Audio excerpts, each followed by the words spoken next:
Una de las preguntas que siempre surge cuando se habla del asunto del día de reposo es si el sábado es el día de reposo que enseña la Biblia que debemos guardar. ¿Por qué razón la mayoría de los cristianos observan el domingo en vez de observar el sábado? Ese será nuestro estudio de hoy. Va a ser un estudio fascinante donde vamos a hablar en cuanto a la identidad del anticristo que menciona la Sagrada Escritura. Debo empezar diciendo que en la historia de la iglesia cristiana se han propuesto muchos candidatos como el anticristo. Solo les menciono algunos para comenzar. Se pensó, por ejemplo, que el Kaiser posiblemente podría ser el anticristo, justo antes de la Primera Guerra Mundial. Luego se pensó que tal vez podría ser Benito Mussolini o Adolfo Hitler. Un poco más adelante se pensó que podría ser el Ayatollah Khomeini o posiblemente Yasser Arafat. Algunos pensaban que podría ser Henry Kissinger y más recientemente Saddam Hussein. Y por lo menos una persona hoy en día me dijo que pensaba que posiblemente el anticristo sería el presidente Barack Obama. Resulta obvio, mis queridos amigos, que ninguno de estos candidatos es el cumplimiento de las profecías en cuanto al anticristo. Estas personas lo que están haciendo es adivinar, conjeturar. Cada vez que se levanta una persona que posiblemente cuadra con alguna característica que ellos piensan que cumple esta profecía, inmediatamente candidatizan a esa persona. Pero en realidad no necesitamos adivinar ni especular. Porque la Biblia, el santo libro de Dios, nos dice exactamente cuándo se iba a levantar el sistema del anticristo, a dónde se iba a levantar y qué características iba a manifestar. En esta presentación no vamos a adivinar. Vamos a seguir un estudio disciplinado, cuidadoso y contextual. No vamos a conjeturar en cuanto a quién podría ser el sistema del anticristo. Vamos a proseguir un método matemático que nos dará el comienzo de los eventos proféticos que se mencionan en la Biblia, el final de esos eventos proféticos y todos los eventos que transpiran entre el comienzo y el final. Es decir, vamos a usar lo que se conoce como el método histórico de estudiar las profecías. Les voy a explicar lo que significa eso.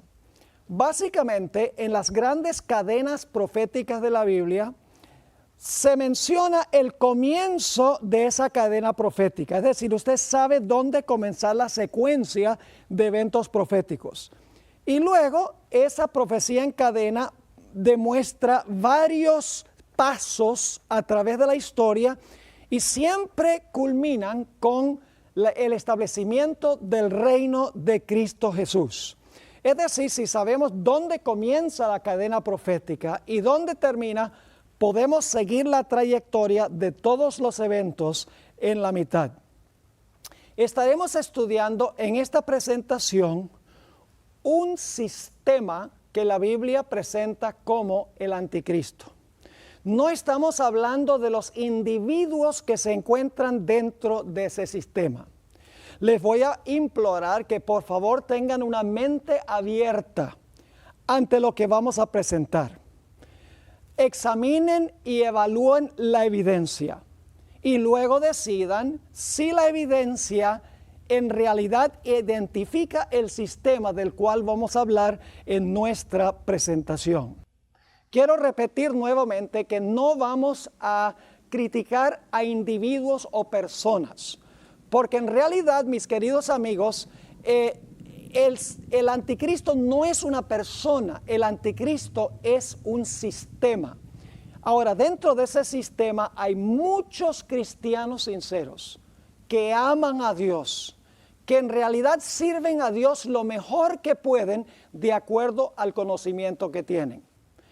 Y claro, cuando esas personas escuchan la evidencia que vamos a estudiar, van a decir, no puedo permanecer dentro de este sistema, porque en realidad mi corazón está con el Señor.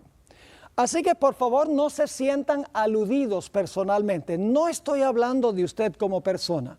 Vamos a tratar sistemas que mencionan las profecías bíblicas. Ahora necesito mencionar un último punto antes que comencemos a estudiar la cadena profética. Y es que en las profecías estamos tratando con símbolos. Y los símbolos no se pueden tomar literalmente. El símbolo ilustra una gran verdad que es mucho mayor que el mero símbolo. En unos momentos vamos a ver cómo interpretar los símbolos de las profecías, pero no podemos tomar literalmente lo que las profecías dicen porque está hablando en lenguaje simbólico. Por ejemplo, las profecías hablan de bestias. Bueno, esas bestias en realidad no son bestias de la vida real. Las bestias vamos a encontrar que representan en realidad naciones, representan imperios. Es decir, los símbolos representan algo mucho mayor. Ahora, la profecía que vamos a estudiar hoy es la de Daniel, el capítulo 7. Y un poco más adelante vamos a estudiar la profecía paralela de Apocalipsis, el capítulo 13. Vamos a empezar entonces nuestro estudio en el libro de Daniel, el capítulo 7, y vamos a leer el versículo 1 y el versículo 2. Dice allí: en el primer año de Belsasar, rey de Babilonia, tuvo Daniel un sueño y visiones de su cabeza mientras estaba en su lecho. Esto es lo que se llama un sueño profético. No es como los sueños nuestros que tal vez soñamos porque comimos mucha pizza el día anterior. En realidad este es un sueño profético inspirado por el Espíritu Santo. Sigue diciendo: luego escribió el sueño. Daniel escribió el sueño y relató lo principal del asunto. Daniel dijo: miraba yo en mi visión de noche, y he aquí que los 4 vientos del cielo combatían en el gran mar. Ahora, no tomen literalmente eso, que los vientos están combatiendo el mar. Porque en la Biblia vientos son simbólicos y el mar también es simbólico. Vamos a ver lo que representa el mar según la Sagrada Escritura. Encontramos en Isaías 17 y el versículo 12 lo que representa el símbolo de las aguas del mar. Dice allí en Isaías 17 y el versículo 12: hay multitud de muchos pueblos que harán ruido como estruendo del mar. Fíjense entonces, el estruendo del mar se compara con muchos pueblos o con multitud de pueblos. Y luego la segunda parte del versículo amplía este pensamiento cuando dice: y murmullo de naciones que harán alboroto como bramido de muchas aguas. Así que el murmullo de las naciones se compara con el bramido de muchas aguas. Es decir, cuando encontramos en las profecías mar o aguas, significa que representan naciones o pueblos. Y cuando los vientos están combatiendo sobre el mar, hay olas grandes, significa que estas naciones se están levantando en medio de guerras, se están levantando en medio de conflictos. Así que ustedes pueden imaginarse, aquí a Daniel está soñando esto y ve el mar y ve los vientos combatiendo contra el mar. Es decir, las naciones están en guerra, tratando una de sobreponerse a la otra. Y luego vamos a ver lo que vio Daniel salir del medio del mar. En Daniel 7 y el versículo 3 nos dice: y 4 bestias grandes, diferentes la una de la otra, subían del mar. Es decir, el mar está combatiendo con los vientos, las naciones están en son de guerra y se levantan de allí 4 bestias, cada una diferente a la otra, una bestia después de otra. Ahora preguntamos, ¿qué representan las 4 bestias? No estamos hablando de bestias literales porque en el mundo real no existe un león con 2 alas. En la vida real no existe un leopardo que tiene 4 cabezas y 4 alas. Todo esto es simbólico, todo esto enseña una realidad más grande que lo literal. ¿Qué representan estas bestias? Bueno, no tenemos que adivinar, porque el mismo capítulo 7 nos lo explica.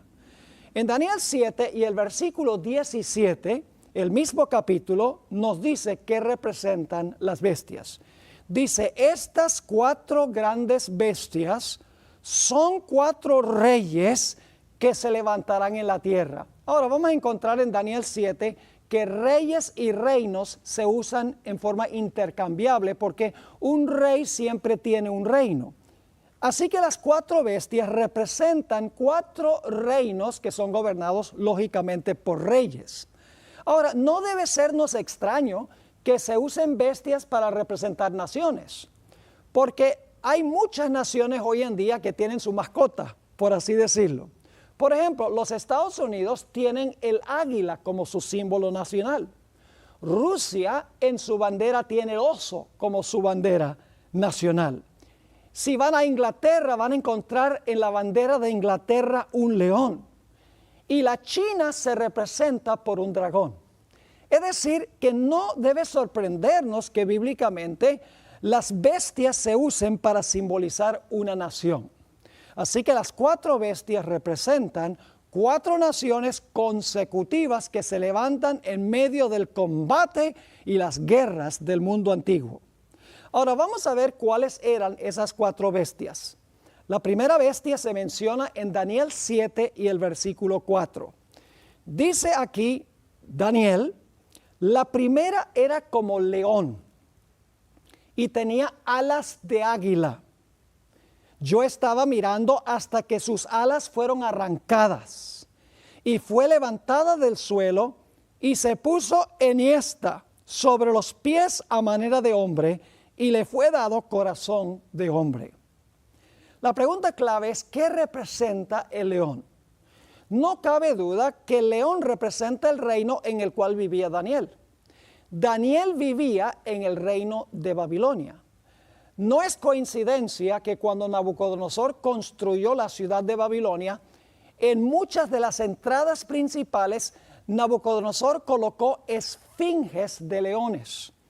Y la Biblia explícitamente en Jeremías 38, 51 y el versículo 38 se refiere a Babilonia como un león. Es decir, la Biblia misma compara a Babilonia con un león. Así que la primera bestia representa el imperio de Babilonia, el imperio en el cual vivía Daniel. Así que fíjense que la cadena profética comienza con el reino en que vivía el profeta.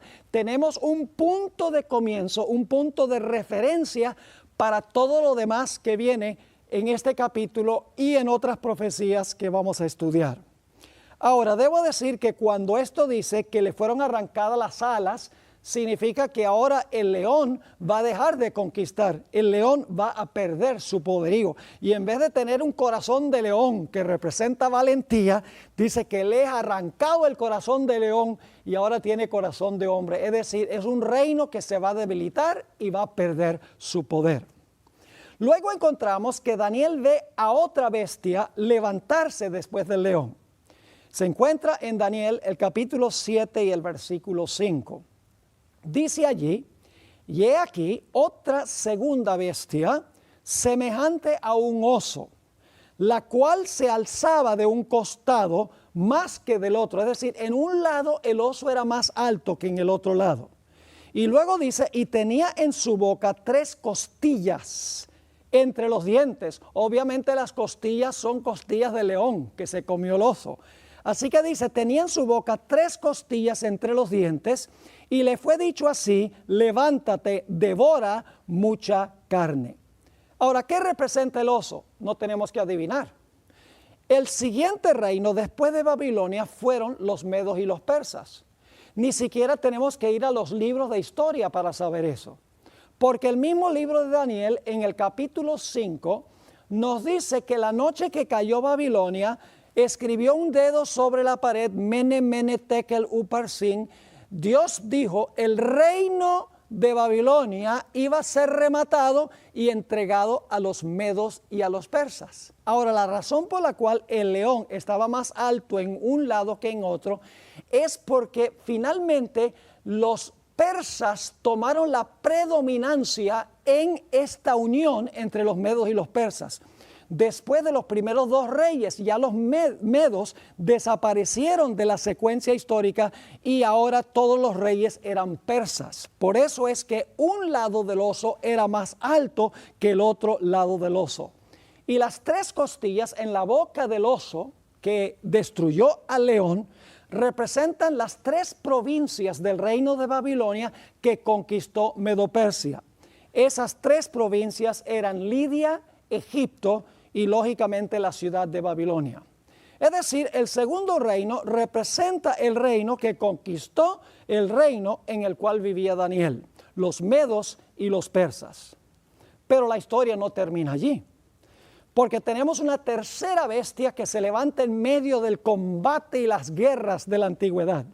Esa bestia es un leopardo. Vamos a leer en cuanto a esto en Daniel 7 y el versículo 6. Dice, después de esto miré, y he aquí otra, semejante a un leopardo, con 4 alas de ave en sus espaldas. Tenía también esta bestia 4 cabezas, y le fue dado dominio. Tenemos varios símbolos aquí en este versículo. Tenemos en primer lugar un leopardo. Ustedes saben que el leopardo es un animal muy veloz. Pero fíjense que este leopardo, a pesar de que es veloz, tiene 4 alas que hacen que sea más veloz todavía, porque vuela como un ave. Es decir, este es un reino que iba a conquistar rápidamente. Ahora, ¿qué reino representa este leopardo? No tenemos que adivinar, porque la Biblia misma nos dice cuál era el tercer reino. En Daniel el capítulo 8 se usa otra bestia para representar lo mismo que el leopardo. Allí se habla de un carnero. Y la Biblia dice que ese carnero tenía 2 cuernos y entonces dominó por un tiempo y luego viene un macho cabrío y ese macho cabrío tiene un cuerno notable que representa a Alejandro Magno, el primer rey de Grecia. Y dice que el macho cabrío vino y atacó al carnero, rompió sus cuernos y entonces ahora ese macho cabrío llegó a dominar el mundo. En Daniel 8 y el versículo 20 nos dice qué es lo que representa ese macho cabrío con el cuerno notable. Dice, el cuerno notable es su primer rey, Alejandro Magno. Y dice también allí que ese macho cabrío no tocaba la tierra, es decir, volaba sobre la tierra, igual que las alas que se encontraban sobre las espaldas del leopardo. Es decir, que claramente según la Biblia, en Daniel 8:20 dice que el reino que representa el macho cabrío es Grecia. Y dice que el carnero que fue destruido por el macho cabrío eran los medos y los persas. Lo dice en Daniel 8:20. Es decir, ni siquiera tenemos que ir a los libros de historia para saber quiénes son los primeros 3 reinos. Los primeros 3 reinos son Babilonia, donde comienza la visión en los días del profeta Daniel. Luego entonces el segundo reino son los medos y los persas que conquistan a Babilonia. El tercer reino es el reino griego, su primer rey. Ahora ustedes dirán, ¿pero qué significan las 4 cabezas que tiene el leopardo? No tenemos que adivinar. Porque los historiadores que han examinado la trayectoria de Grecia han descubierto que cuando murió Alejandro Magno no tenía ningún heredero a quien entregarle el trono. Y por lo tanto su imperio se dividió en 4 partes, exactamente como lo dijo la profecía. Esas 4 partes eran los antigónidos, los ptolomeos, los seleucidas y los atalidos. La historia demuestra que como Alejandro Magno no tenía ningún heredero, estos reinos fueron gobernados por diferentes generales que habían dirigido las tropas de Alejandro Magno. Ahora, un detalle más que quiero mencionar, y es que según los historiadores, Alejandro Magno conquistó todo el mundo conocido en tan solo 9 años. Cuando tenía 31 años había conquistado todo el mundo conocido en aquella época con una velocidad que no se ha conocido desde ese entonces. Por eso es que Grecia se representa por un leopardo que tiene alas, y en el capítulo 8 se representa por un macho cabrío que está volando tan rápido que ni siquiera está tocando la tierra.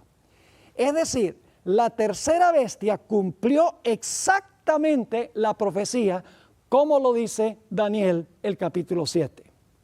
Pero la tercera bestia no es la última. Hay una cuarta bestia. Se menciona en Daniel 7 y el versículo 7.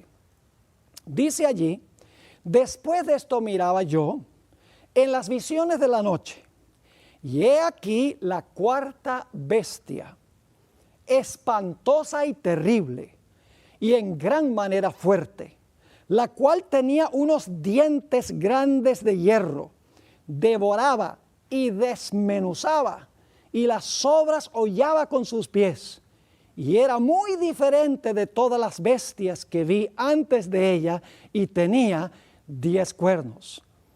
Ahora fíjense entonces que tenemos una cuarta bestia. Es la más terrible de todas las 4 bestias.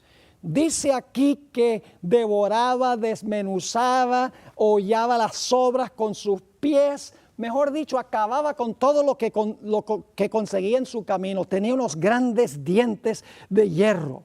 Y dice que esta bestia espantosa y terrible, que en realidad es un dragón, tenía sobre su cabeza 10 cuernos. Pero la visión no termina allí.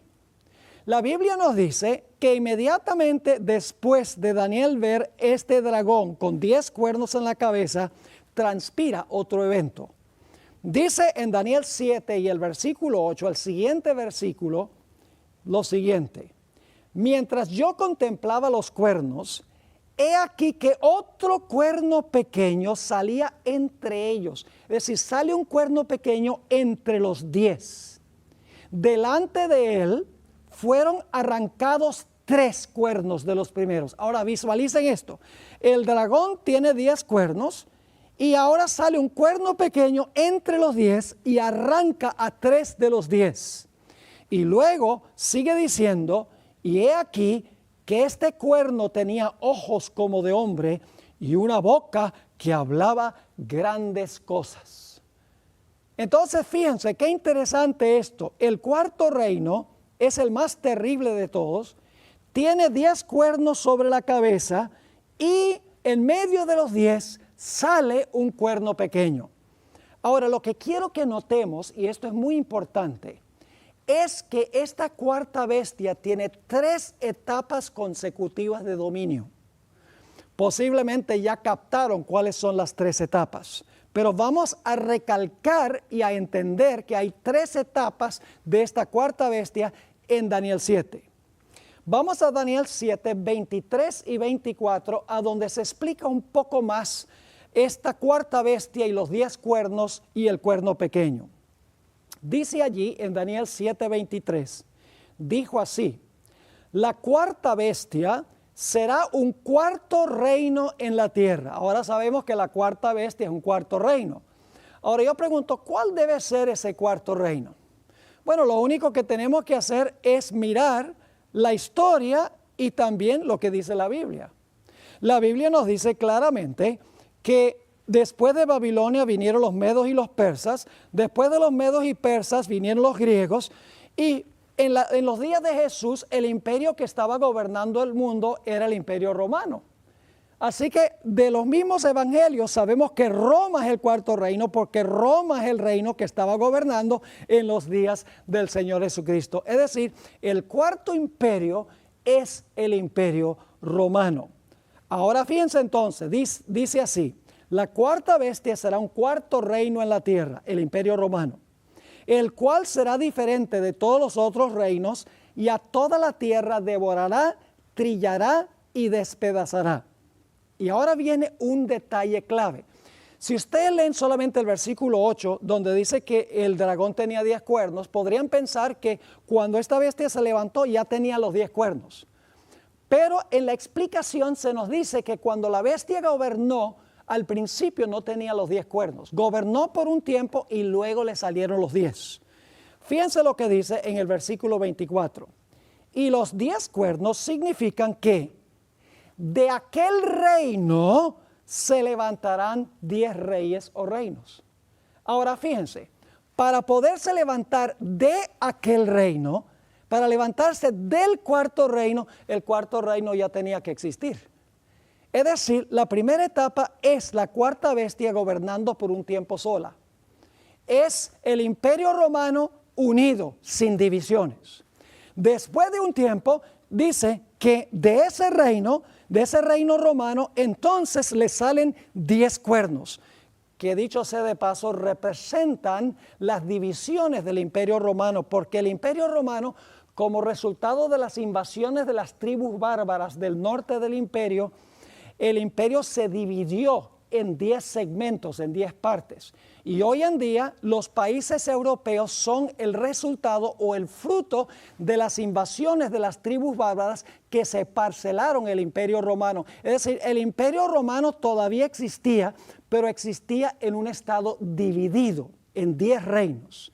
Así que dice en el versículo 24, y los 10 cuernos significan que de aquel reino se levantarán 10 reyes o reinos, y ahora fíjense, y tras ellos, tras los 10, es decir, después de los 10, se levantará otro, el cual será diferente de los primeros, y a 3 reyes derribará. Así que fíjense cuáles son las 3 etapas de la cuarta bestia. La cuarta bestia gobernando sola, el imperio romano unido sin divisiones. Luego de la cabeza de ese cuarto reino, después de un tiempo, le salen 10 cuernos. Se divide ese reino en 10.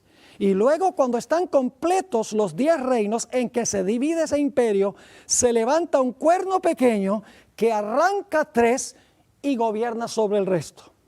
Ojalá que les haya quedado clara esta secuencia porque es muy importante. Ahora, necesitamos hablar un poco de las características del cuerno pequeño, porque ese es el poder que nos interesa especialmente identificar.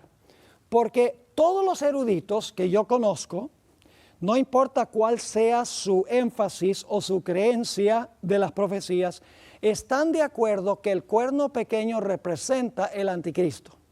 Algunas personas dicen que el cuerno pequeño representa una persona que es el anticristo. Otros creen que el cuerno pequeño representa un sistema que es el anticristo.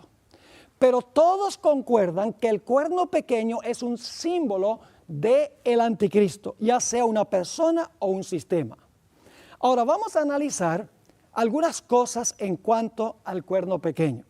Quiero leer Daniel 7 y el versículo 25 que nos da algunas características y luego vamos a dar una lista de 7 características. Dice en Daniel 7:25 que cuando se levanta el cuerno pequeño, hablará palabras contra el Altísimo. En el libro de Apocalipsis vamos a encontrar que dice que hablaría blasfemias contra el Altísimo. Así que la primera característica, hablará palabras o blasfemias contra el Altísimo. Luego dice, y a los santos del Altísimo quebrantará. Iba a perseguir a los fieles de Dios. Y luego viene una característica muy importante, dice, pensará en cambiar los tiempos y la ley. Es decir, iba a tener la audacia de pensar que podía inclusive cambiar la santa ley de Dios. Y luego nos dice por cuánto tiempo iba a gobernar ese cuerno pequeño después de levantarse. Dice, y serán entregados en su mano hasta tiempo y tiempos y medio tiempo. Ahora, les voy a dar la lista de 7 características. Acabamos de leer 4 de ellas, pero ahora vamos a resumir las 7 características. Número 1. El cuerno pequeño se levanta después que están completos los 10. Es decir, que el cuerno pequeño se levanta después que el imperio romano se dividió en 10 reinos. No durante el tiempo que el imperio romano está gobernando solo, sino el imperio romano gobierna, se divide en 10 reinos y cuando están completos los 10 reinos, se levanta en medio de los 10 el cuerno pequeño. Es decir, el cuerno pequeño se levanta después de la división del imperio romano. La segunda característica es más específica. el cuerno pequeño tiene que ser romano. Y ustedes dicen, pero ¿por qué tiene que ser el cuerno pequeño romano? Es muy sencillo. Porque el cuerno pequeño sale de la cabeza de la cuarta bestia que es Roma. Si la cuarta bestia es Roma y el cuerno pequeño sale de la cabeza de la cuarta bestia, significa que en algún sentido el cuerno pequeño tiene que estar relacionado con Roma. Es decir, el cuerno pequeño de alguna manera es Roma. La tercera característica es que el cuerno pequeño cuando se levanta arranca 3 de los 10 cuernos y la Biblia dice que los arrancó de raíz. Es decir, que una vez que los arrancó de raíz, esos reinos ya no existen más. Porque cuando usted desarraiga un árbol de raíz, ahí se terminó. La tercera característica entonces es que el cuerno pequeño desarraiga o arranca de raíz a 3 de los 10 reinos. La cuarta característica ya la vimos, está en Daniel 7:25, dice que iba a hablar grandes palabras y blasfemias contra el Altísimo. La quinta característica es que persigue a los santos del Altísimo. La sexta característica es que piensa que puede cambiar inclusive la santa ley de Dios. Y la última característica que vamos a analizar, en realidad tengo 15, pero solamente voy a presentar 7 por la premura del tiempo. La última característica es que este cuerno pequeño gobierna por tiempo, tiempos y la mitad de un tiempo. Y claro, se preguntarán muchos, ¿qué significa eso? Tiempo, tiempos, la mitad de un tiempo. Eso lo vamos a especificar cuando analicemos el cumplimiento de estas características.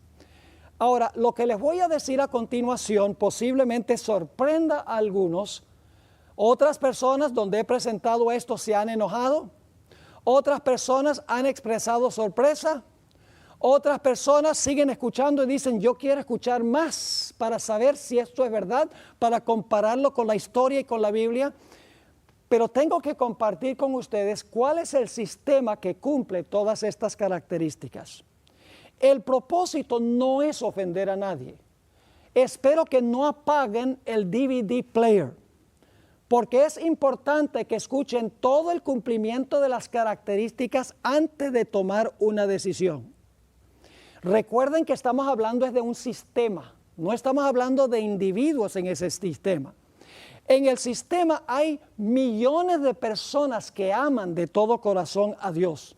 Les sirven con toda su alma y no conocen nada de lo que yo estoy compartiendo en esta presentación. Así que mi propósito no es ofender a nadie. No es que quiero que alguien se enoje conmigo. Voy a ser lo más cortés y lo más amable que yo pueda en decir esto. Les voy a decir qué sistema representa esto y luego vamos a analizar cada una de las características. Mis queridos amigos, hay un solo poder en el mundo que cuadra con todas las características que he mencionado al pie de la letra. Y es el papado católico romano.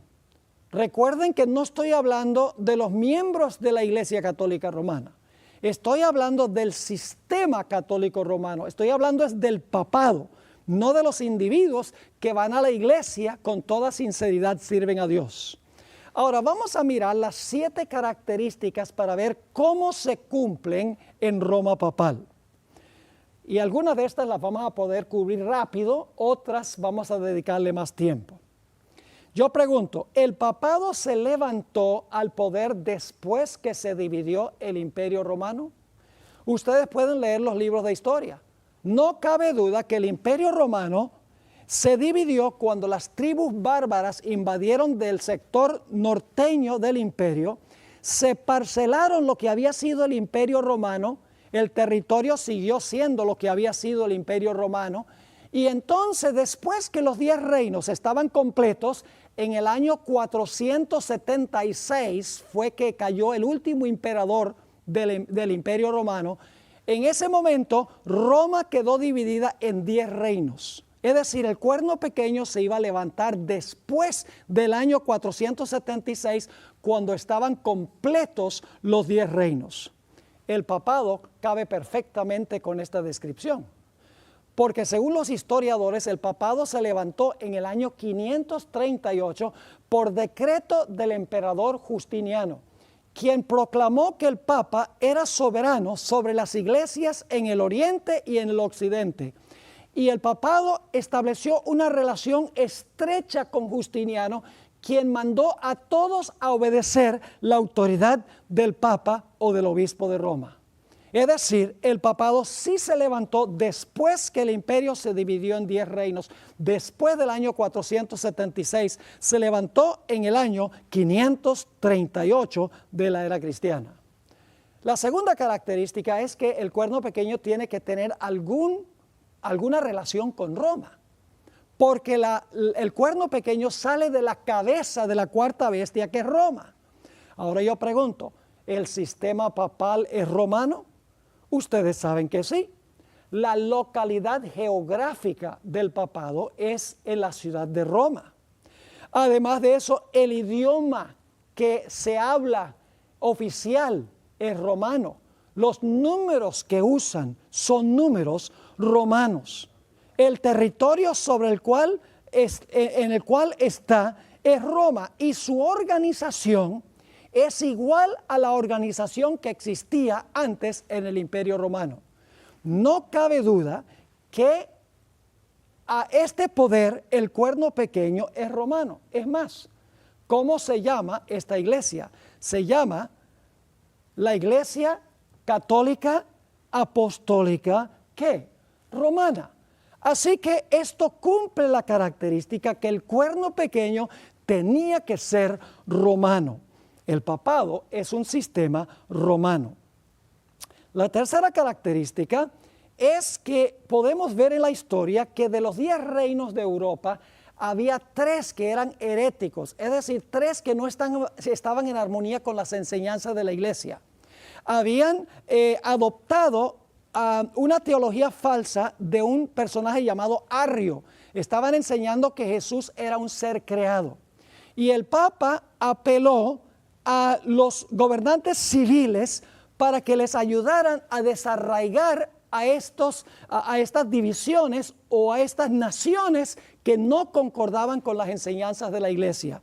Y así fue que en el año 493, el papado, influyendo sobre el poder civil, se arrancó el primer reino, el reino de los érulos.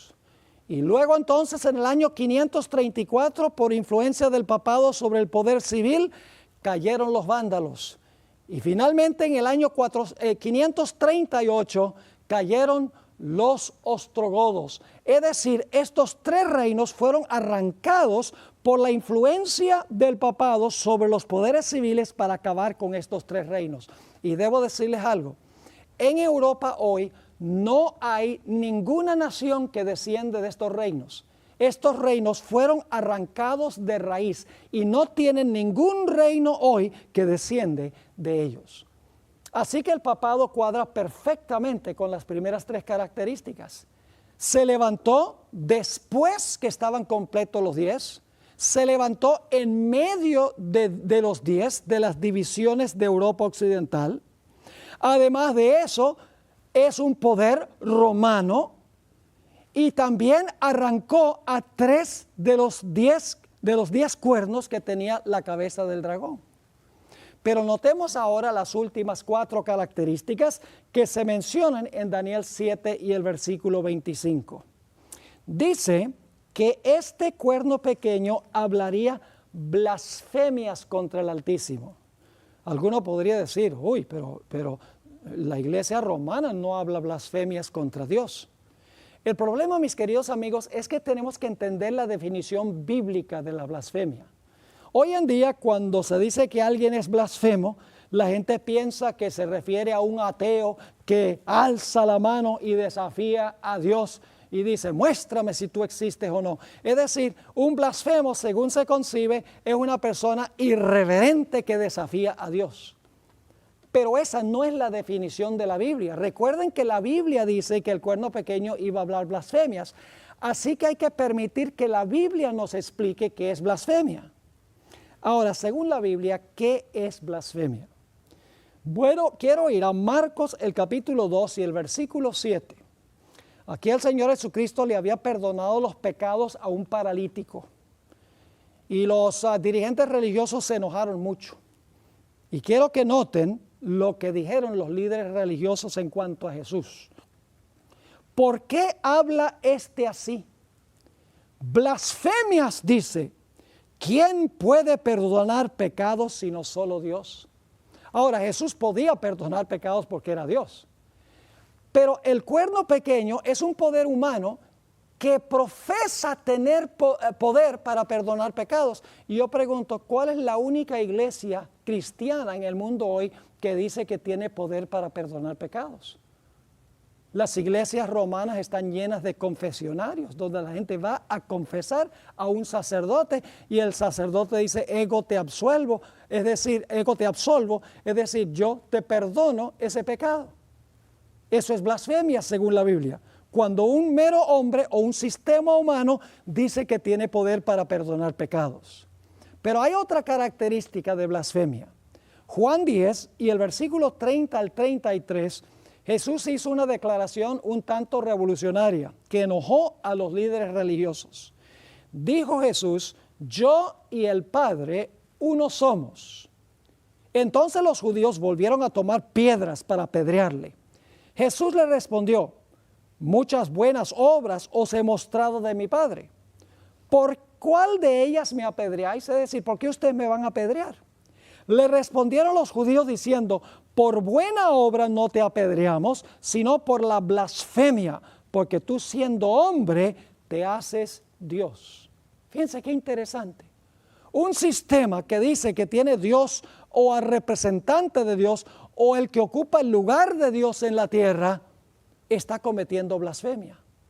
Ahora, los que han sido miembros de la iglesia romana o son miembros hoy en día, saben que según el catolicismo, el Papa es el vicario del Hijo de Dios, es el que toma el lugar del Hijo de Dios. Es decir, es como si fuera Dios en la tierra.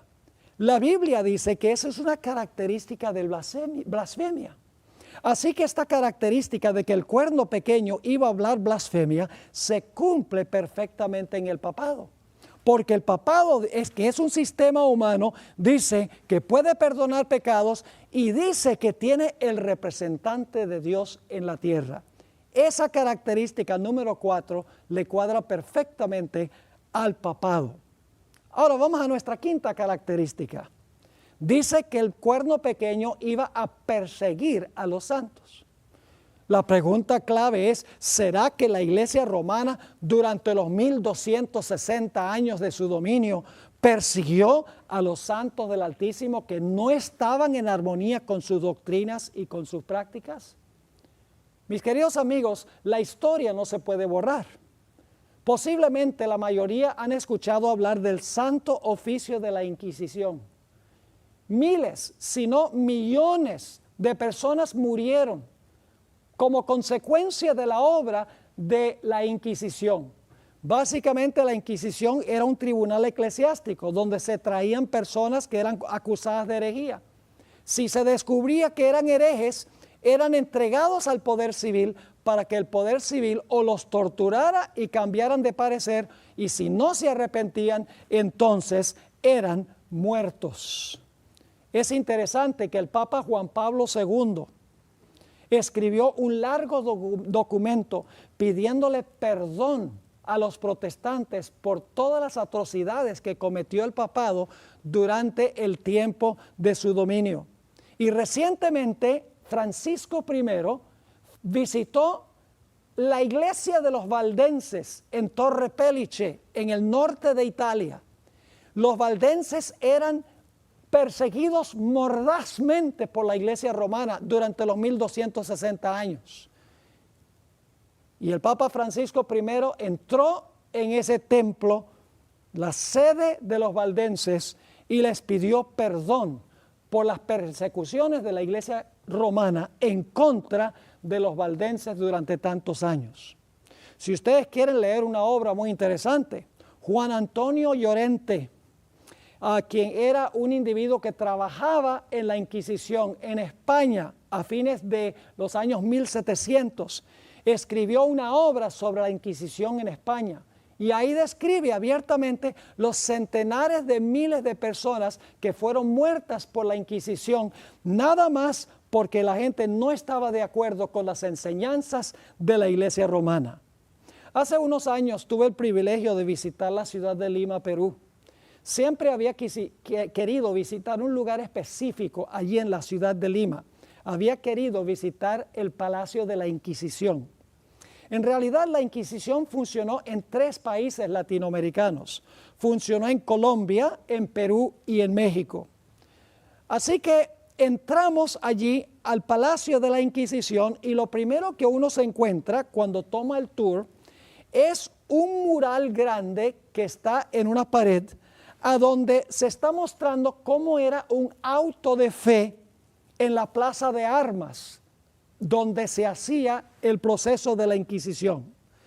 Después de explicar ese mural grande donde había un individuo en una estaca amarrado a donde le pusieron leña y lo iban a incinerar, lo iban a quemar vivo por herejía, ese guía turístico nos llevó a la cámara de la tortura.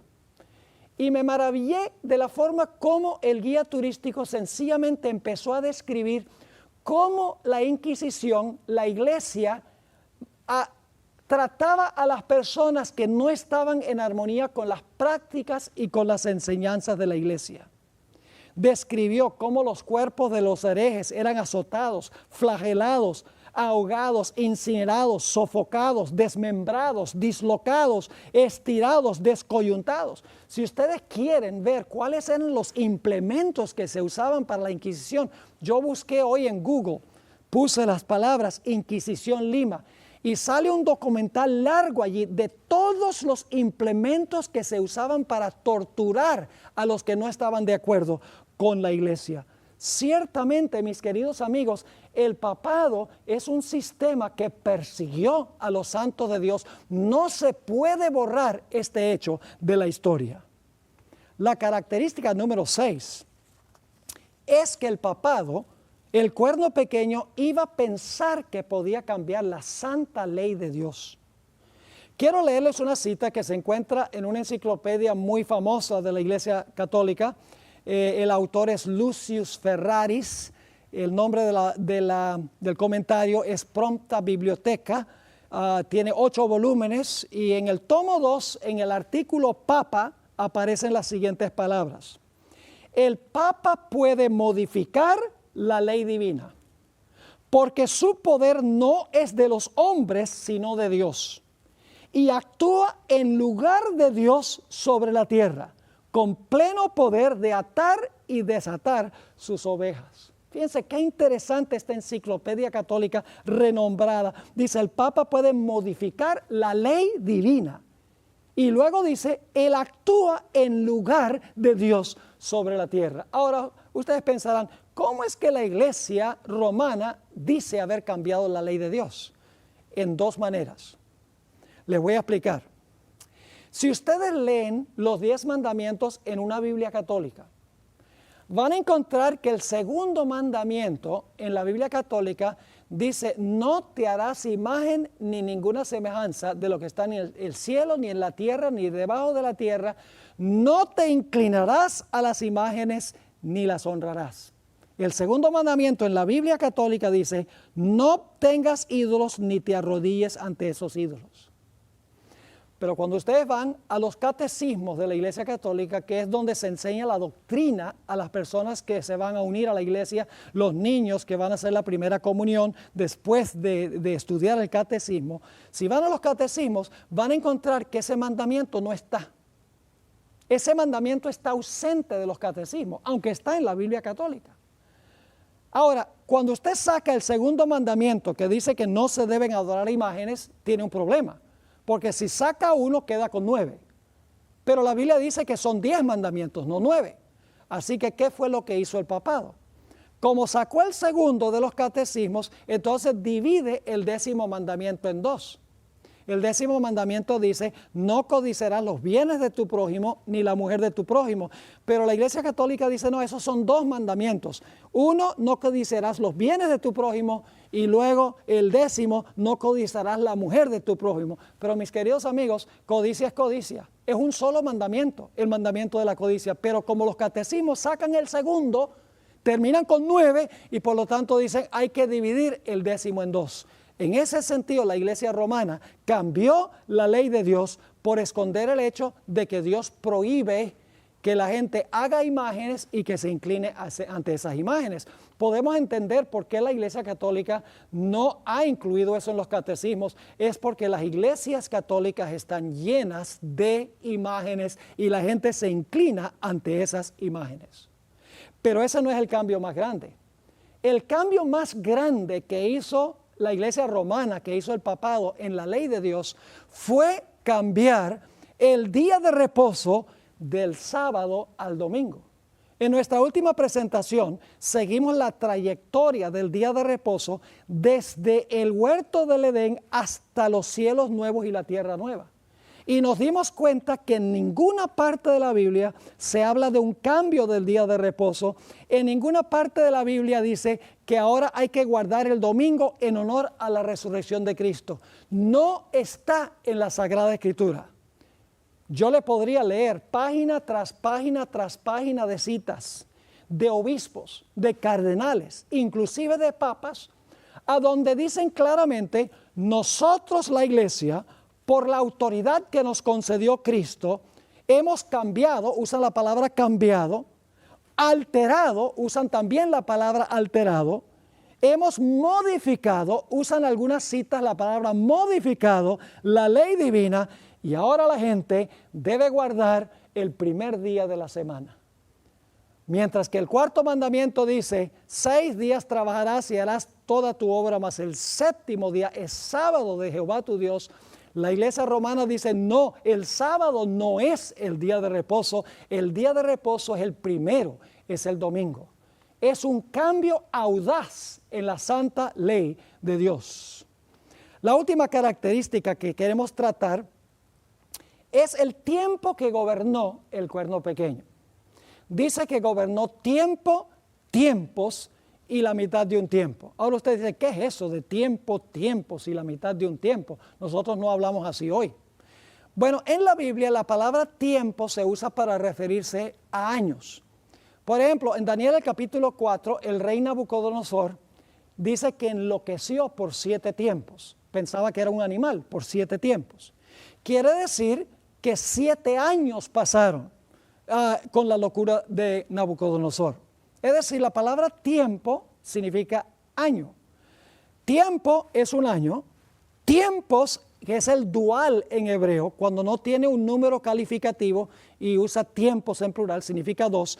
Tiempo 1, tiempos 2 son 3, más medio tiempo, medio año, son 3 años y medio.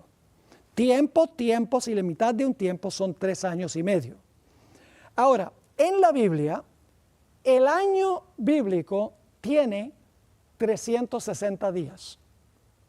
Entonces lo que tenemos que hacer para saber cuántos días tienen 3 años y medio, lo que tenemos que hacer es multiplicar 3 años y medio por 360 días cada uno de esos años. Y lo que sucede es cuando multiplicamos 3 y medio por 360 días cada uno de esos años, el resultado son 1260 días que hay en 3 años y medio. Pero ahora escuchen bien, en las profecías, el tiempo no es literal, el tiempo es simbólico, como todo lo demás es simbólico, también los años son simbólicos, lo cual significa que 1260 días no son días literales, sino que son 1260 años. Es decir, el papado iba a gobernar desde que se levantó en el año 538 por un periodo de 1260 años. 3 años y medio multiplicado por 360 días cada uno de esos años da 1260 días, pero en las profecías días equivalen a años. surge la pregunta, ¿será que el papado gobernó exactamente por 1260 años? Es extraordinario, ustedes pueden mirar los libros de historia. Se levantó en el año 538 con el decreto del emperador Justiniano. 1260 años más tarde, en 1798, el general Berthier, general de las tropas de Napoleón Bonaparte, entró en el Vaticano. Fue a la Capilla Sistina, a donde el Papa Pío VI estaba celebrando el aniversario de su coronación. Lo bajó del trono papal, le quitó la triple corona, la tiara, le quitó los anillos de los dedos, le quitó su bastón pastoral y le dijo, tu poder ha concluido. Y se lo llevaron prisionero y murió en exilio en 1799 en Francia. Es muy interesante este evento y vamos a analizar un poquito más de esto en el próximo segmento que vamos a estudiar, que es Apocalipsis, el capítulo 13. Así que todas las características cuadran perfectamente y se cumplen perfectamente en el papado. En primer lugar, el papado se levantó después que estaban los 10. Segundo lugar, es un poder romano. En tercer lugar, arrancó 3 reinos. En cuarto lugar, dice poder perdonar pecados y que tiene el representante de Dios en la tierra. En quinto lugar, persiguió a los santos del Altísimo. En sexto lugar, profesa haber cambiado la santa ley de Dios y finalmente gobernó exactamente 1260 años, tiempos y la mitad de un tiempo. Las características no mienten. Ahora, ojalá yo pudiera decirles algo diferente, porque yo sé que algunos a lo mejor se van a ofender. No es mi propósito ofenderles. Es mi propósito informarles, llevarles a estudiar y a analizar estas cosas por ustedes mismos para ver si la historia corrobora lo que yo estoy compartiendo. Ahora necesitamos ir a Apocalipsis 13, que es una profecía paralela a esta profecía que acabamos de mirar. Apocalipsis 13 y el versículo 1 y el versículo 2, vamos a encontrar inmediatamente la conexión con Daniel 7. Dice allí en Apocalipsis 13, 1 y 2, aquí está hablando ya Juan el apóstol, me paré sobre la arena del mar y vi subir del mar a una bestia que tenía 7 cabezas y 10 cuernos, y en sus cuernos 10 diademas, y sobre sus cabezas un nombre blasfemo. Ahora fíjense la conexión con Daniel 7. Y la bestia que vi era semejante a un leopardo, y sus pies como de oso, y su boca como boca de león, y el dragón le dio su poder y su trono y grande autoridad. Fíjense, en el versículo 2 están todas las bestias de Daniel 7, así que sabemos que hay una conexión entre Daniel 7 y Apocalipsis 13, pero hay una diferencia. Mientras que en Daniel 7 el orden de las bestias es león, oso, leopardo y dragón, en Apocalipsis el capítulo 13 el orden está invertido. El orden es dragón, leopardo, oso y león. Y la pregunta surge, ¿por qué es que Daniel tiene un orden mientras que Juan en Apocalipsis presenta otro orden? La razón es muy sencilla. Daniel está viviendo en el tiempo del león y está mirando hacia adelante. León, oso, leopardo y dragón. Juan está viviendo en el tiempo del dragón y está mirando hacia atrás. Dragón, leopardo, oso, león. Ahora fíjense entonces que hay una conexión entre Apocalipsis 13 y Daniel, el capítulo 7. Ahora, un punto que quiero recalcar es que el cuerno pequeño es lo mismo que la bestia. La bestia que se menciona aquí es lo mismo que el cuerno pequeño. Y ustedes dicen, ¿cómo sabe usted que la bestia y el cuerno pequeño son el mismo poder? Es muy sencillo. Encontramos en Daniel 7 cierta secuencia. León, oso, leopardo, dragón, 10 cuernos, cuerno pequeño. En Apocalipsis el capítulo 13 ya vimos que tenemos león, oso, leopardo, dragón El capítulo 12 dice que el dragón tiene 10 cuernos y luego viene la bestia.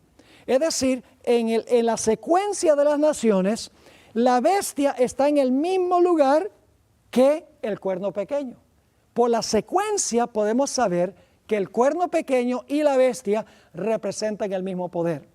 Pero no solo podemos saberlo por la secuencia de los reinos, porque tenemos león, oso, leopardo, dragón, 10 cuernos, cuerno pequeño, león, oso, leopardo, dragón, 10 cuernos, bestia. No solo están en el mismo lugar, sino que también tienen las mismas características.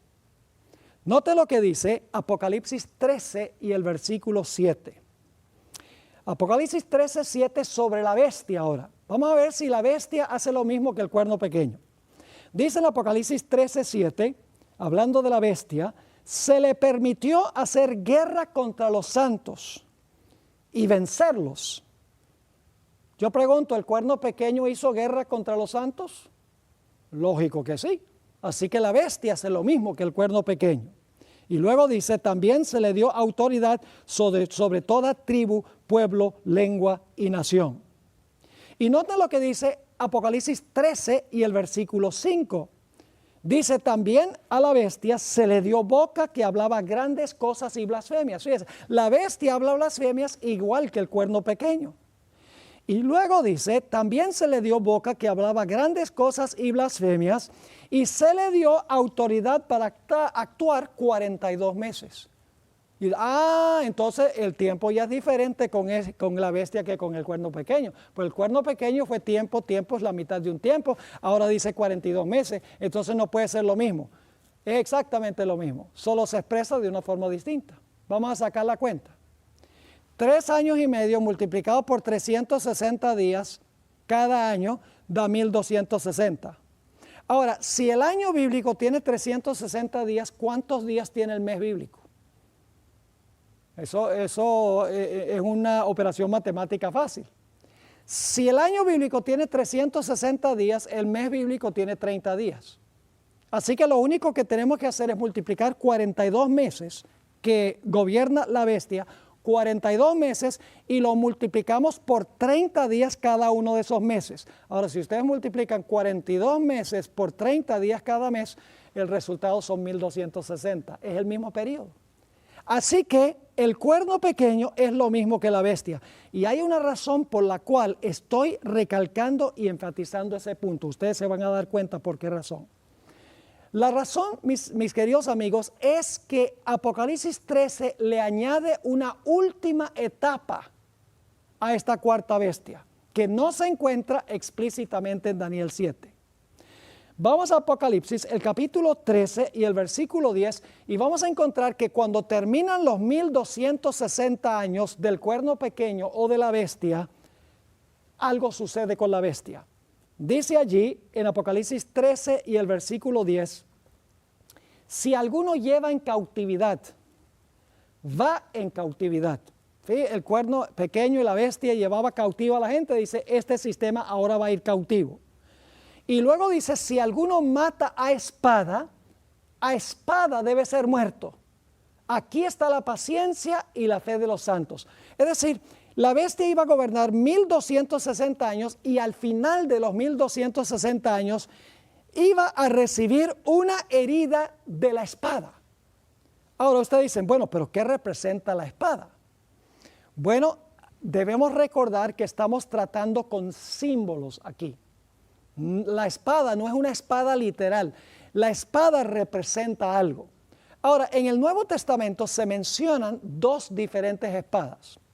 La primera espada es la que le da Dios a la iglesia. La iglesia tiene su espada. En Efesios el capítulo 6 y el versículo 17, Efesios 6, 17 dice, y tomad el yelmo de la salvación y la espada del Espíritu, que es la palabra de Dios. ¿Cuál es la espada que Dios le dio a la iglesia? Su palabra. ¿Y cómo usa la iglesia la espada o la palabra de Dios? La estoy usando ahora. La usa cuando uno predica la palabra de Dios. Es decir, Dios le ha dado una espada a la iglesia. Esa espada que le ha dado a la iglesia es la predicación de la palabra de Dios. Pero hay otra espada que menciona el Nuevo Testamento. Es una espada que tiene el gobierno civil, no la iglesia, sino el gobierno civil. Voy a leer Romanos 13 y el versículo 1 al 4. Romanos 13, 1 al 4. Dice aquí el apóstol San Pablo, y recuerden que el imperio que está gobernando en sus días es el imperio romano: sométase toda persona a las autoridades superiores. Está hablando del gobierno. Porque no hay autoridad, es decir, no hay autoridad civil, sino de parte de Dios. Y las que hay por Dios han sido establecidas. De modo que quien se opone a la autoridad, es decir, el que se opone al poder civil, a lo establecido por Dios resiste. Y los que resisten acarrean condenación para sí mismos. Porque los magistrados, ahora fíjese, estos son gobernantes, porque los magistrados no están para infundir temor al que hace el bien, sino al malo. ¿Quieres pues no temer a la autoridad? Es decir, ¿no quieres tenerle miedo al gobierno, al poder civil? Haz lo bueno y tendrás alabanza de ella. Y ahora viene el versículo clave. Porque es servidor de Dios para tu bien. Pero si haces lo malo, teme, porque no en vano lleva la espada. Noten, el poder civil o las autoridades superiores o los magistrados llevan ¿qué cosa? La espada, pues es servidor de Dios, vengador para castigar al que hace lo malo.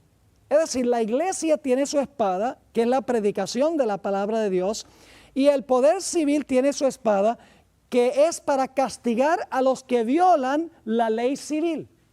Yo pregunto, ¿el poder civil tiene derecho de castigar a una persona que mata? Claro que sí. Usa la espada para mandar a la persona a la cárcel o en algunos países para ejecutar el decreto de muerte.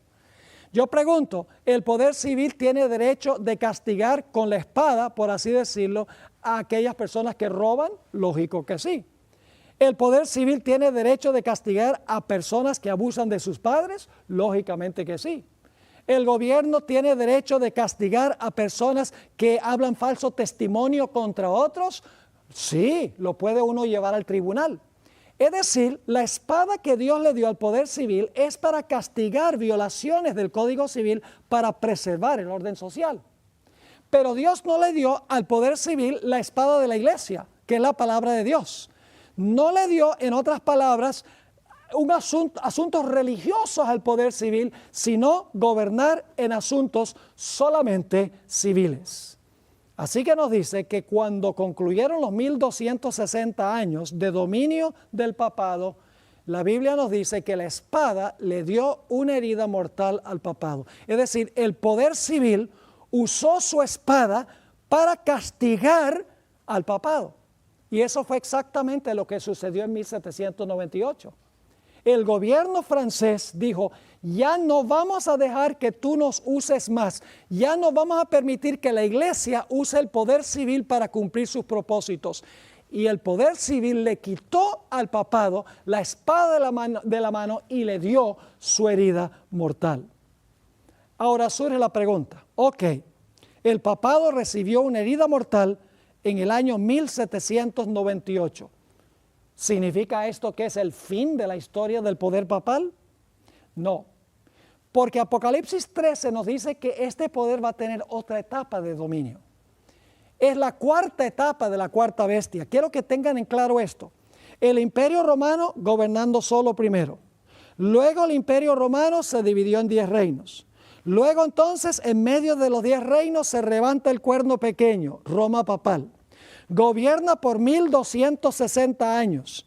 Cuando llega al final los 1260 años, en el año 1798 se le quita la espada y la espada del poder civil le da la herida mortal al poder papal. Y por un tiempo el papado está sufriendo, está inactivo porque tiene una herida mortal. Pero la Biblia nos dice que habrá una cuarta etapa porque este cuerno pequeño o esta bestia va a resucitar de su herida mortal. Noten lo que dice Apocalipsis 13 y el versículo 3. Dice en cuanto a la bestia, vi una de sus cabezas como herida de muerte. Y ya vimos que la herida fue dada con la espada. El poder civil se levantó en contra de la iglesia que había usado la espada del poder civil para matar a otros. Dice, vi una de sus cabezas como herida de muerte, pero, aquí viene la cuarta etapa, su herida mortal fue sanada. Es decir, la herida mortal no es el fin del poder papal. Dice, su herida mortal fue sanada y se maravilló toda la tierra en pos de la bestia. Todo el mundo se va a maravillar en pos de este sistema, porque su herida mortal se le va a sanar. Es decir, la espada que se le quitó se le va a devolver. Y claro, uno pregunta, bueno, ¿y qué país del mundo le va a devolver el poder a este sistema que fue tan despótico en el pasado? Bueno, la respuesta es bien sorpresiva. En Apocalipsis 13:11, el siguiente versículo después de la herida mortal, dice después, es decir, después de la herida mortal, vi otra bestia que subía de la tierra y tenía 2 cuernos semejantes a los de un cordero, pero hablaba como un dragón.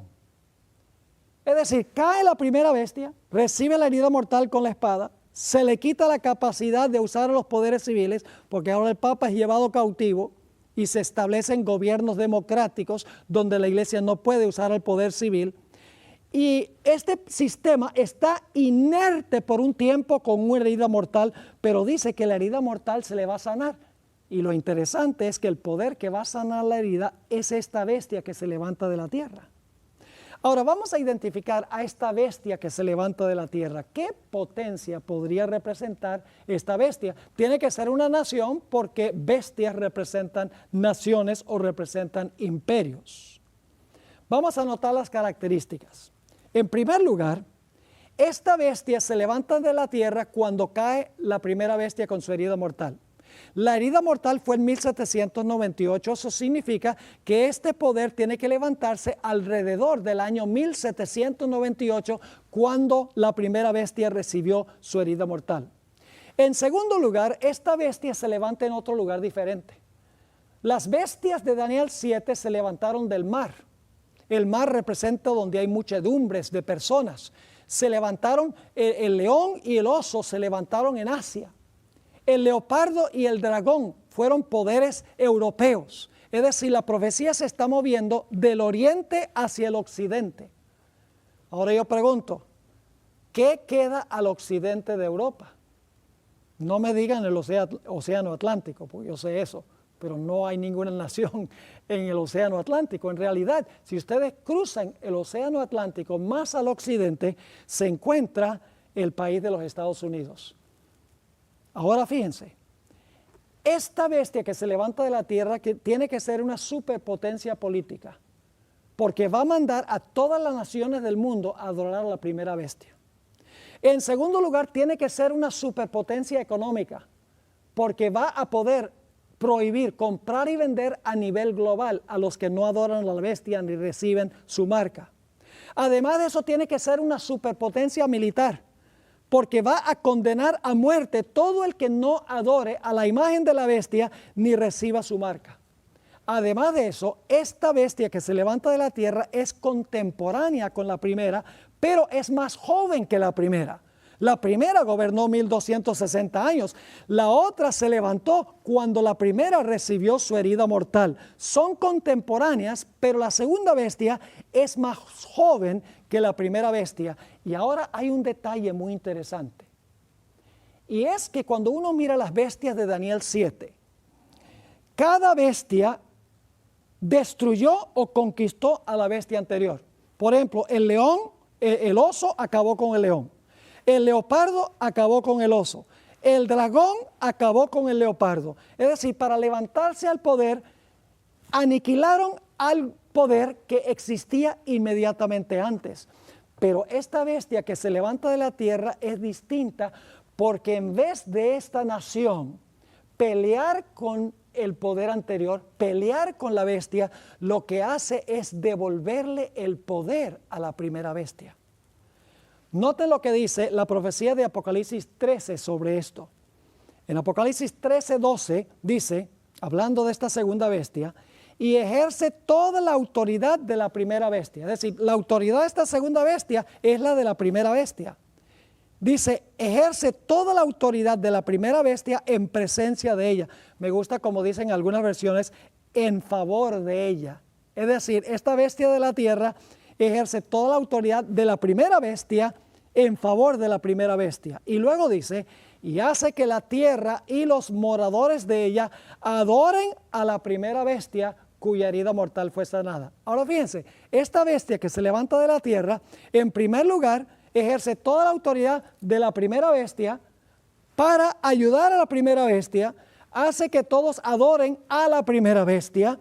Y ahora quiero que noten que hace una imagen también de la primera bestia. Dice en el versículo 14, y engaña a los moradores de la tierra con las señales que se le ha permitido hacer en presencia de la bestia, mandando a los moradores de la tierra que le hagan imagen a la bestia que tiene la herida de espada y vivió. Fíjese, todo lo que hace, lo hace con referencia a la primera bestia. Es decir, ejerce la autoridad de la primera bestia, dice que manda a todos a adorar a la primera bestia, hace una imagen de la primera bestia, obra en favor de la primera bestia, inclusive va a imponer la marca de la primera bestia. Dice en Apocalipsis 13 y el versículo 16, y hacía, esa palabra significa que obliga, hacía que a todos, pequeños y grandes, ricos y pobres, libres y esclavos, se les pusiese una marca en la mano derecha o en la frente. Es decir, impone también la marca de la primera bestia. Yo creo que ustedes están captando que esta bestia que se levanta de la tierra, en realidad no lucha ni pelea contra la bestia anterior, sino lo que hace es ayudar a la primera bestia a recuperar la espada que perdió, ayuda a la primera bestia a recuperar su poder. Ahora, ¿qué representa esta bestia que se levanta de la tierra? Bueno, ya hemos visto las características. Las características no mienten. ¿Qué nación se levantó alrededor de 1798 cuando el papado recibió su herida mortal? Una nación que es una superpotencia política, una superpotencia económica, una superpotencia militar, que es más joven que el papado y que no luchó contra el papado para cobrar su poder. Mis queridos amigos, hay solo una nación en el mundo que cuadra con esa descripción, y es los Estados Unidos de América. Pero hay otra característica que quiero enfocar ahora que identifica aún más claramente a los Estados Unidos como la nación que se levanta cuando cae la primera bestia y que finalmente va a ayudar a la primera bestia a recuperar su poder y le va a devolver la espada. Dice en Apocalipsis el capítulo 13 que esta bestia tiene dos cuernos como de cordero. Ahora, la palabra cordero se usa 29 veces en el libro de Apocalipsis. Todas las veces que aparece la palabra cordero, se aplica a Cristo Jesús. Es decir, esta bestia tiene algo relacionado con Cristo. Los dos cuernos tienen algo relacionado con el Señor Jesucristo. Ahora necesitamos preguntarnos, ¿qué representan esos dos cuernos? Bueno, el paralelo más cercano que tenemos está en Daniel el capítulo 8 y el versículo 3. Allí se habla del carnero, lo mencioné hace un rato. El carnero representa, encontramos a los medos y los persas. Dice allí en Daniel 8:3, alcé los ojos y miré, y he aquí un carnero que estaba delante del río. Y el carnero tenía dos cuernos, y aunque los cuernos eran altos, uno era más alto que el otro y el más alto creció después. Así que tenemos un carnero, una sola bestia, que tiene dos cuernos. Ahora, ¿qué representa ese carnero? Una sola nación que tiene dos cuernos. ¿Qué son los dos cuernos? No hay que adivinar, porque el capítulo 8 y el versículo 20 de Daniel nos dice, en cuanto al carnero que viste, que tenía dos cuernos, estos son los reyes de Media y de Persia. Ahora fíjense el cuadro que tenemos aquí. Un solo carnero, una nación. Pero esa nación tiene en su medio dos reinos, los medos y los persas. Una nación con dos reinos, una nación compuesta de dos reinos. Ahora volvamos a la profecía de Apocalipsis 13 y el versículo 11. Hay una bestia, una sola nación, que tiene dos cuernos. Esos dos cuernos deben representar dos reinos dentro de esa nación. Y esos dos cuernos son como de cordero, o sea, deben ser reinos que Cristo Jesús reconoció. Y por lo tanto nos preguntamos, ¿cuáles reinos reconoció Cristo Jesús? No hay que adivinar. Mateo 22 y el versículo 19 al 21 nos dice cuáles dos reinos reconoció Jesús. Le preguntaron a Jesús si debían pagarle impuestos a César. Y noten lo que dijo Jesús: mostradme la moneda del tributo. Y ellos le presentaron un denario, que era como decir $1. Entonces les dijo, ¿de quién es esta imagen y la inscripción? Es decir, la cara de quién y el nombre de quién está en esta moneda. Le dijeron, de César. Y les dijo, dad pues a César lo que es de César y a Dios lo que es de Dios. ¿Cuántos reinos reconoció Jesús? 2. César tiene un reino y Dios tiene un reino. César tiene el reino civil y Dios tiene la iglesia. Dos reinos separados uno del otro, no juntos. Por ejemplo, financieramente nosotros le debemos a Dios el diezmo. Al gobierno nosotros tenemos también obligación, le debemos los impuestos. Pero el gobierno no debe tomar los impuestos para dárselos a la iglesia, ni la iglesia debe tomar los diezmos para dárselos al poder civil. Cada uno tiene sus obligaciones financieras y cada uno funciona dentro de su esfera. No se debe mezclar. Jesús reconoció que hay dos reinos: el reino civil de César y el reino religioso de Dios, que es la iglesia. Varias veces Satanás procuró ofrecerle a Jesús los reinos de este mundo. Por ejemplo, en el monte de la tentación, según Mateo 4 y el versículo 8 al 10, dice, otra vez le llevó el diablo a un alto monte y le mostró todos los reinos del mundo. Y entonces el diablo le dice a Jesús, mira, todos estos reinos yo te los regalo. Toma los reinos del mundo, las riendas de los reinos del mundo. Te lo doy todo, si tan solo te arrodillas y me adoras. La Biblia dice que Jesús rechazó esos reinos. Cuando Jesús estaba en la corte de Pilato, Pilato lo llevó para hacerle una entrevista personal. Y nos dice allí en Juan 18 y el versículo 36, cuando Pilato le preguntó si Jesús era un rey, respondió Jesús, mi reino no es de este mundo. Fíjense que ahí Jesús está reconociendo dos reinos. Él tiene un reino que es la iglesia y dice, pero mi reino no es de este mundo. Este mundo tiene un reino civil, que era Roma, pero mi reino no es el poder civil. Dice, mi reino no es de este mundo.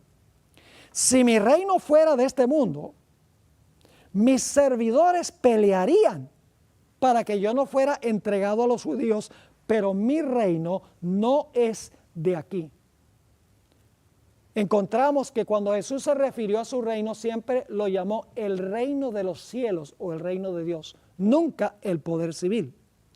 Además de eso, cuando Santiago y Juan querían destruir a unas aldeas samaritanas porque no permitieron que Jesús pasara por ellas, el Señor Jesucristo le dijo, ustedes no saben de qué espíritu son. ¿Cómo quieren ustedes incinerar esas dos ciudades?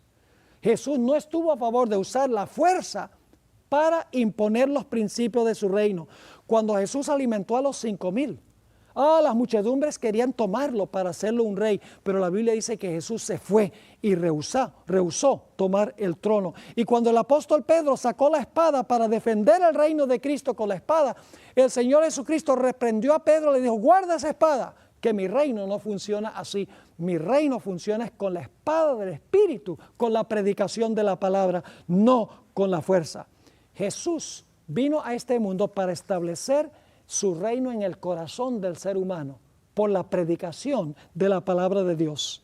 En Lucas 17, 20 y 21 vinieron los líderes religiosos y le preguntaron a Jesús, ¿cuándo va a venir el reino de Dios? Claro, ellos estaban pensando de un reino político. Y fíjense lo que dijo Jesús. Preguntado por los fariseos cuándo había de venir el reino de Dios, les respondió y dijo, el reino de Dios no vendrá con advertencia, es decir, el reino mío no va a venir con una exhibición externa de poder, ni dirán helo aquí o helo allí, porque he aquí el reino de Dios está en vosotros. Es decir, los dos cuernos que se encontraban en la cabeza de esta bestia que se levantó de la tierra representan dos reinos en una misma nación. Esos dos reinos son la iglesia y el Estado en una misma nación, no juntos, sino separados. Ahora vamos a examinar la historia de los Estados Unidos en sus etapas iniciales para ver si esta nación fue edificada sobre estos principios. Aun cuando los fundadores de los Estados Unidos no asistían regularmente a la iglesia, ellos admiraban la religión de Cristo Jesús. Conocían muy bien el juicio y la condena y la crucifixión de Jesús. Sabían muy bien que la iglesia apóstata de aquella época había apelado al poder civil de Roma para que Cristo fuera crucificado. En sus escritos ellos demuestran que ellos entendían que los judíos usaron al gobierno romano para perseguir a los apóstoles cuando predicaban el evangelio. Sabemos que también los fundadores de los Estados Unidos conocían lo que había pasado en la época colonial de la historia de los Estados Unidos. En la época de la colonia, cualquier persona que no pertenecía a la iglesia establecida, se le quitaban sus derechos civiles. El Estado era el que pagaba a los ministros.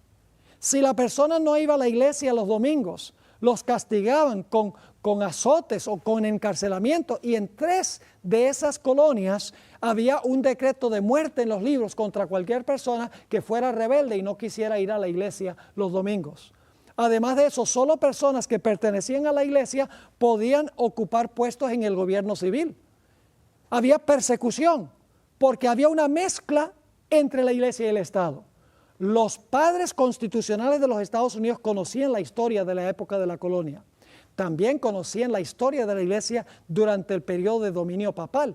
Muchas veces los padres que fundaron esta nación hablan y escriben sobre la Inquisición y las persecuciones que se lanzaron contra los hijos de Dios durante los 1260 años. Quisieron fundar en este país un tipo de gobierno distinto al gobierno que existía en Europa, donde la iglesia romana usaba a los poderes civiles para imponer su religión por la fuerza. Los documentos que fundaron esta nación fueron en 1776 la Declaración de Independencia, que dice que todos los seres humanos son creados iguales y tienen ciertos derechos inalienables, es decir, que nadie les puede quitar. Y esos derechos constan de vida, libertad y la búsqueda de la felicidad. En 1787 se ratificó la Constitución de los Estados Unidos, que declara que el gobierno debe ser un gobierno del pueblo, para el pueblo y por el pueblo. Y en el año 1791 se ratificaron las primeras 10 enmiendas a la Constitución de los Estados Unidos. Y estas 10 enmiendas garantizan plena libertad civil y libertad religiosa. ¿Y sabe lo interesante? 1776, 1787, 1791 los documentos que fundaron la nación y luego en 1798 la herida mortal al papado. Cuando estaba por caer la bestia anterior, se estaba levantando ya el poder de la tierra que menciona Apocalipsis 13 y el versículo 11.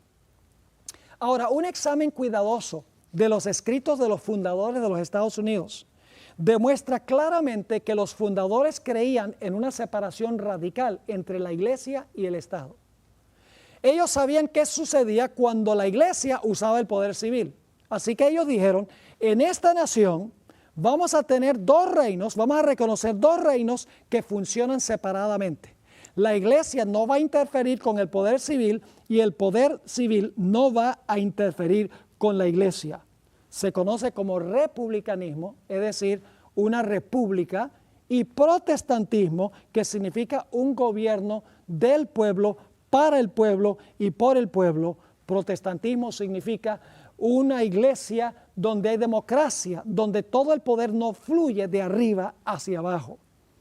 Porque durante la Edad Media, el rey gobernaba en todos los asuntos. Lo que decía el rey era ley.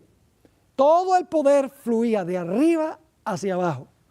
Y en la iglesia también, todo el poder fluía del Papa hacia abajo. Lo que decía el Papa iba en asuntos religiosos. Y lo que decía el rey iba en asuntos civiles o políticos. Pero los fundadores de los Estados Unidos establecieron un sistema radical, donde el gobierno sería del pueblo, para el pueblo y por el pueblo. Un gobierno a donde el poder no fluye de arriba hacia abajo, sino que fluye de abajo hacia arriba. Y a donde hay plena libertad civil y también religiosa. Quiero leerles una cita que se encuentra en uno de mis libros favoritos. Se llama El conflicto de los siglos.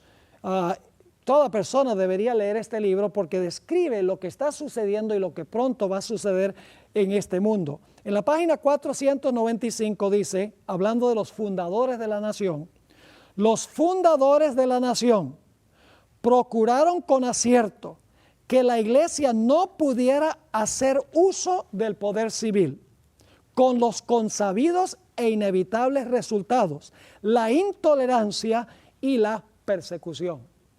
Los fundadores dijeron, ya aquí la iglesia no va a poder usar el poder civil, ni el poder civil va a poder inmiscuirse en las cosas de la iglesia. Ahora voy a tomar tiempo para leer algunos escritos de los fundadores de los Estados Unidos para que ustedes puedan ver estos dos cuernos, una sola nación que reconoce los mismos dos reinos que reconoció Cristo, el Cordero de Dios. Esos dos cuernos representan libertad civil y religiosa, un gobierno civil y religioso donde cada uno funciona en su propia esfera. Permítame primero leer una cita que viene de George Washington, el primer presidente de los Estados Unidos. Escribió lo siguiente, él presidió la reunión donde se ratificó la Constitución de los Estados Unidos. Dijo lo siguiente, nunca hubiera colocado mi firma sobre la Constitución que fue redactada por la convención sobre la cual tuve el honor de presidir, si hubiera albergado la menor duda de que ésta iba a poner en peligro los derechos religiosos de cualquier sociedad eclesiástica. Y si hoy pudiese concebir de algún momento en el futuro en que el gobierno general se administrase de tal manera que la libertad de conciencia estuviese en peligro, les aseguro que nadie sería más celoso que yo en establecer barreras en contra de los horrores de la tiranía espiritual y de toda índole de persecución religiosa. Pues ustedes se acordarán que a menudo he expresado mi sentir de que cualquier persona que se porta como buen ciudadano y que es responsable solo ante Dios por sus opiniones religiosas debe ser protegido al adorar a Dios de acuerdo a los dictados de su propia conciencia. Fíjense, libertad civil y religiosa, que viva como buen ciudadano, pero en sus opiniones religiosas el gobierno no puede interferir. Benjamin Franklin, otro de los fundadores, tenía un sentido de humor muy interesante, dijo lo siguiente, cuando una religión es buena, creo que se apoyará a sí misma. Y cuando no se apoya a sí misma, y Dios no se encarga de apoyarla, sino que los que la profesan se ven obligados a buscar la ayuda de los poderes civiles para sostenerla, es señal, creo yo, que es una religión mala. Ahora veamos qué dijo Thomas Jefferson, uno de los redactores de la Constitución de los Estados Unidos. En Washington, D.C., hay un monumento, se llama The Jefferson Monument, el monumento a Jefferson. Ahí se encuentran grabadas en mármol las siguientes palabras. El omnipotente Dios creó la mente humana libre. Todo intento de influenciarla por medio de castigos o cargas temporales es desviarse del plan del santo autor de nuestra religión. Y luego dice esto, ninguna persona se verá obligada a frecuentar o apoyar ningún ministerio o culto religioso. ni sufrirá por causa de sus opiniones o creencias en materia de religión, sino que todos tendrán la libertad de profesar y defender por la argumentación sus propias opiniones en materia de religión. Ahí está la separación de la iglesia y el Estado. Dice, la mente humana es libre. Los castigos o cargas temporales para castigar los pensamientos de la gente está en contra de los principios. Y dice que el gobierno no puede obligar a nadie a frecuentar o apoyar ningún ministerio o culto religioso. Thomas Jefferson también dijo en cierta ocasión, solo el error necesita el apoyo del Estado. La verdad se puede sostener por sí misma. El error, hay que apoyar el error con el poder civil. Pero él dice, no, la verdad se puede defender sola, sin la ayuda del poder civil. En otra ocasión, encontramos que dijo a Jefferson, que tenía también un poquito de sentido de humor, dice, los poderes legítimos del gobierno se limitan tan solo a las acciones que le causan daño a los demás. Es decir, el gobierno civil solo puede intervenir en los asuntos o en las acciones que le causan daño a los demás. Y luego dice, a mí no me hace ningún daño si mi vecino cree que hay 20 dioses o ningún dios. Esto ni me roba dinero ni me quiebra la pierna. Interesante. En otra ocasión, Jefferson demostró el peligro que hay cuando los sacerdotes o los líderes religiosos toman control del gobierno. Encontramos que dijo lo siguiente, creo que la historia no nos da ni un solo ejemplo en que un pueblo dominado por un sacerdocio disfrute de un gobierno civil libre. Y finalmente Thomas Jefferson dijo, en todos los países y en todas las eras, el sacerdote ha sido hostil a la libertad. Siempre se alía con el déspota, apoyando sus abusos a cambio de su protección. Así que, mis queridos amigos, los fundadores de los Estados Unidos sabían muy bien que la iglesia puede funcionar muy bien sola y el Estado puede funcionar muy bien solo, que hay un problema cuando la iglesia usa el poder civil. Los fundadores creían que había dos reinos en esta nación, la iglesia y el poder civil, no juntos, sino separados. En el año 1802, Jefferson le escribió una carta a la Asociación Bautista de Danbury, porque ellos le habían escrito una carta diciendo, tenemos miedo de que se nos va a quitar la libertad religiosa. Y encontramos que Jefferson les escribió una carta de respuesta diciéndole, no se preocupen, no se les van a quitar sus derechos religiosos. Quiero leer lo que dijo Jefferson. Y es interesante que de aquí viene la idea de la pared de separación entre la iglesia y el Estado. Esto es lo que dijo Jefferson. Creyendo como ustedes que la religión es algo que debe permanecer solo entre el hombre y su Dios, y que el hombre le debe rendir cuentas tan solo por su fe y culto a Dios, y que los poderes legítimos del gobierno alcanzan tan solo a nuestras acciones y no nuestras opiniones. Yo contemplo con soberana reverencia el acta de todo el pueblo americano, que declara que la legislatura no debe redactar ninguna ley que tenga que ver con el establecimiento de religión, ni que prohíba el libre ejercicio de ella, edificando así un muro de separación entre la iglesia y el Estado. Palabras de Thomas Jefferson. Él dice, debe haber un muro de separación entre la iglesia y el Estado. Ahora, ¿qué diríamos de James Madison o Jaime Madison? Se conoce como el padre de la Constitución de los Estados Unidos. Fíjense lo que él tuvo que decir. No veo ni una sombra de bien en que el gobierno general, que es el gobierno federal, se entrometa con la religión. Aún la más mínima interferencia del gobierno general en la religión sería una usurpación descarada. Puedo apelar a mi conducta uniforme en este asunto, que siempre he apoyado cálidamente la libertad religiosa. También dijo lo siguiente, hablando de los Estados Unidos, le estamos enseñando al mundo la gran verdad que los gobiernos pueden existir mejor sin reyes y nobles que con ellos.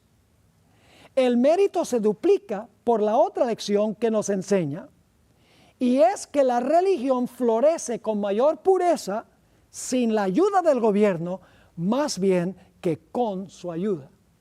Separación de iglesia y Estado. Y a veces yo le pregunto a la gente, ¿a cuántos reinos pertenece usted aquí en los Estados Unidos? Le pregunto a los ciudadanos. Ellos me dicen, bueno, yo pertenezco a un reino, pertenezco a los Estados Unidos porque soy ciudadano aquí. Pero entonces yo les digo, no, ¿usted es cristiano? Dice, sí, yo soy cristiano. Entonces usted pertenece a dos reinos en esta misma nación. Y dicen, ¿cómo es eso? Le digo, sí, porque usted pertenece como ciudadano de esta nación por nacimiento, pero pertenece a la iglesia por el nuevo nacimiento. Es decir, usted es ciudadano tanto de una nación civil y también de la iglesia, que es la iglesia del Señor Jesucristo. Ahora, en el año 1797 se ratificó una ley que se conoce como el Tratado de Trípoli. Esta ley fue propuesta por el presidente Juan Adams en mayo de 1797 y se ratificó por el Congreso de los Estados Unidos, por el Senado en el año 1797 en el mes de junio. Y quiero que noten lo que dice esta ley que se aprobó en el Senado de los Estados Unidos. Dice, el gobierno de los Estados Unidos en ningún sentido está fundado sobre la religión cristiana. El gobierno de los Estados Unidos en ningún sentido está fundado sobre la religión cristiana, porque si estuviera esta nación fundada sobre la religión cristiana, eso no sería constitucional, porque sería establecer una religión por encima de todas las demás religiones. Y es interesante que cuando el Senado aprobó esta ley y la ratificó, se le dio una copia escrita a cada senador. Además de eso, se leyó en voz alta y el voto a favor de esta declaración fue unánime de parte de todos los senadores. Lo interesante también es que se publicó toda la ley en los periódicos de Filadelfia y Nueva York y nadie protestó diciendo, sí, esta es una nación cristiana. No, esta no es una nación cristiana, es una nación compuesta mayormente de cristianos. Ahora, permítame hablarles un poco sobre la primera enmienda a la Constitución de los Estados Unidos. Aquí es que se encuentran los dos cuernos clarito en la primera enmienda. La primera enmienda es parte de la Constitución. Dice la primera enmienda lo siguiente, y tiene 3 cláusulas. El Congreso no hará ninguna ley, porque el Congreso es el que redacta las leyes. El Congreso no hará ninguna ley con respecto al establecimiento de religión. Es decir, el Congreso no puede hacer ninguna ley que establezca alguna observancia religiosa. Y luego dice, ni que prohíba la libre práctica de ella. El Congreso no puede hacer ninguna ley que establezca alguna observancia religiosa o que prohíba que la gente practique su religión como le dicta su conciencia. Y luego la tercera cláusula de la primera enmienda garantiza derechos civiles, porque sigue diciendo, ni que coarte la libertad de expresión, ni la libertad de prensa, o el derecho que tiene el pueblo de reunirse pacíficamente y de pedirle al gobierno que se les haga justicia. Ahí está. Claramente en la primera enmienda se encuentra el hecho de que el Congreso no puede hacer ninguna ley que establezca religión o que prohíba que la gente practique su religión. Es decir, el Congreso nunca podría hacer una ley constitucional que diga que todos tienen que guardar el domingo como día de reposo. Y tampoco puede redactar ninguna ley que diga está prohibido que la gente guarde el sábado. Porque el gobierno civil no puede meterse en asuntos de religión. Está prohibido. Gobiernan solo en asuntos civiles, no en asuntos religiosos. Algunas personas dicen, bueno, pero la expresión separación de iglesia y Estado no está en la Constitución. Eso es verdad, la expresión separación de iglesia y Estado no está en la Constitución. Pero en la primera enmienda está claro porque se garantiza allí que el gobierno no puede establecer ninguna observancia religiosa, ni puede prohibir que la gente practique su religión, y también garantiza derechos civiles. Es decir, garantiza lo que significan los dos cuernos: libertad civil y libertad religiosa. La existencia simultánea de la iglesia y el Estado, no juntos, sino separados. Ahora debemos ir al final de la historia. Apocalipsis 14, 6 y 7. Presenta el mensaje final de Dios a este mundo. Dice: vi volar por en medio del cielo a otro ángel que tenía el evangelio eterno, para predicarlo a los moradores de la tierra, a toda nación, tribu, lengua y pueblo. Fíjense que este es un mensaje de Dios a todo el mundo. ¿Y qué dice este mensaje? Diciendo a gran voz: temed a Dios y dadle gloria, porque la hora de su juicio ha llegado. Y ahora viene la parte que quiero recalcar: y adorad a aquel que hizo el cielo y la tierra, el mar y las fuentes de las aguas. Fíjense, esta declaración de Dios, este anuncio de Dios, manda a los seres humanos que adoren a Dios, porque Dios es el creador. Ahora, el lenguaje de este mensaje viene del cuarto mandamiento, el mandamiento del sábado. Lo que está diciendo aquí es que el último mensaje de Dios es que el mundo debe adorar a Dios, porque Dios es el creador. Y la señal del creador, como vimos en nuestro último estudio, es el santo sábado. Usted no puede decir adoremos al creador e ignorar el sábado, porque el sábado es la señal que Dios dio, que Él es el creador. Ahora, la Biblia también dice que hay otro poder que va a exigir adoración y va a tener también su marca o su señal. En Apocalipsis 14, 9 al 11, el mensaje del tercer ángel dice: y el tercer ángel lo siguió diciendo a gran voz: si alguno adora a la bestia y su imagen y recibe su marca en su frente o en su mano. Es decir, hay dos marcas al final de la historia. En primer lugar está la marca que identifica al creador, su señal, que es el santo sábado. La bestia, que hemos identificado como el papado, también tiene su marca o tiene su señal de lealtad. Y algunos dicen: ¿está usted diciendo entonces que el conflicto final va a tener que ver con el sábado y el domingo? ¿Es cuestión de días? Escúcheme bien, no es cuestión primordialmente de días. El día que usted guarda sencillamente demuestra cuál autoridad está usted aceptando. Por ejemplo, si usted guarda el santo sábado, usted está diciendo: yo reconozco que Dios es el creador de los cielos y la tierra y yo acepto la autoridad de Dios. Pero si usted guarda el domingo como día de reposo, usted está tomando la señal del que profesa haber cambiado la ley de Dios y está aceptando la autoridad de la bestia. Es decir, no es cuestión de días. La cuestión de los días es para probar cuál autoridad obedecemos nosotros. Es como en el huerto del Edén. Dios colocó un árbol en el huerto y le dijo a Adán y Eva: no coman de este árbol. El asunto no era asunto de árboles. Dios le dijo: pueden comer de todos, pero no de este. El asunto no era el árbol. Al respetar el árbol de Dios, iban a respetar su autoridad. Si comían del árbol, indicaba que estaban irrespetando la autoridad de Dios. Es decir, el conflicto final va a tener que ver con el día de reposo que usted guarda, ya sea el día de reposo del Creador, el santo sábado, el mensaje del primer ángel que leímos, o si usted va a aceptar la marca o la señal de la bestia, que es el día rival que estableció cuando cambió la santa ley de Dios. Ahora vamos a repasar la secuencia que hemos estudiado, la secuencia profética, porque ustedes notarán que es muy fácil saber a dónde estamos nosotros en la historia cuando seguimos la cadena profética. Vamos a repasar.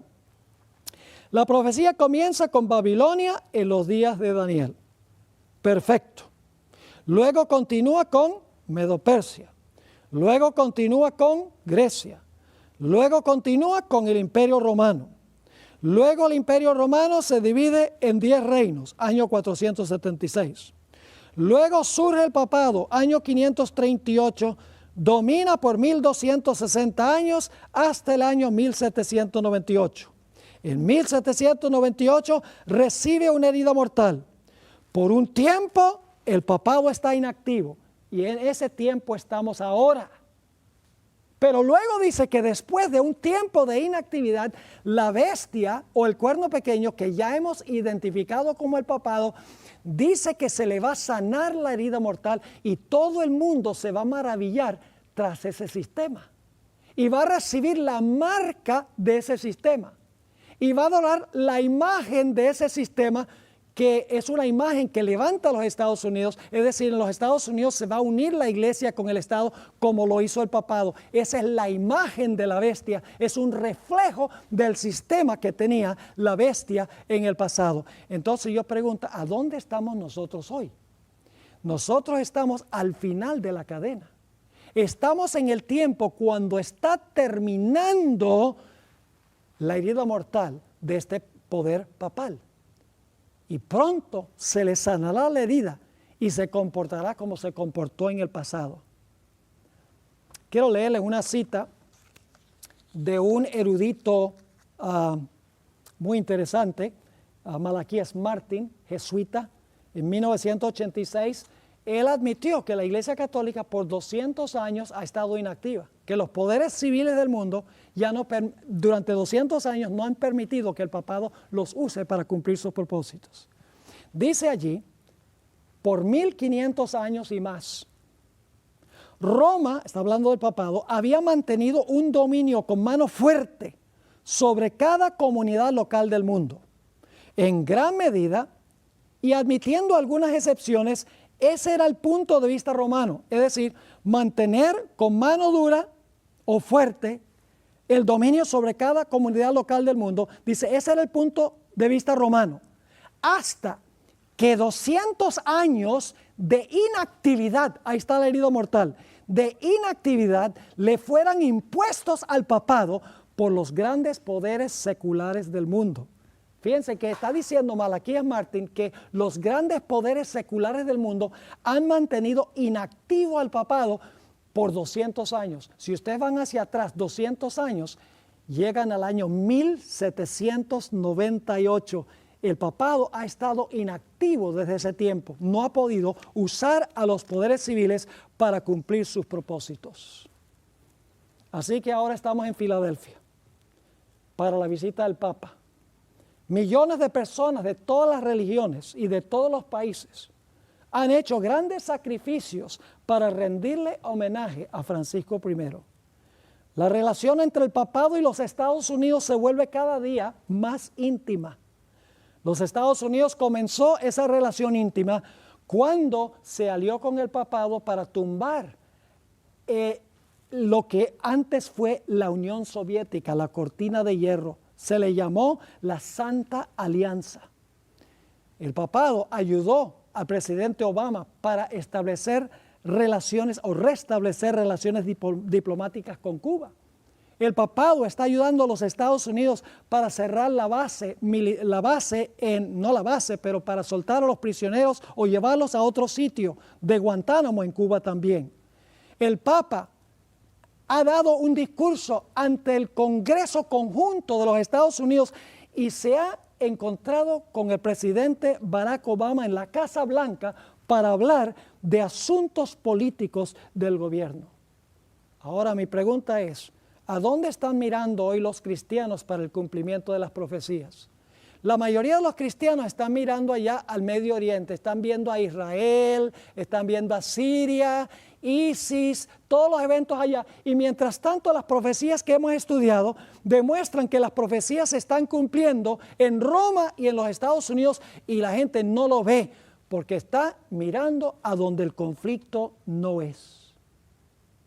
Ahora, quiero leer un versículo de la Biblia y luego una cita de un arzobispo católico de hace tiempo. En Juan 17:14 el Señor Jesucristo dijo que el mundo va a odiar a los que son de Él, a su verdadera iglesia.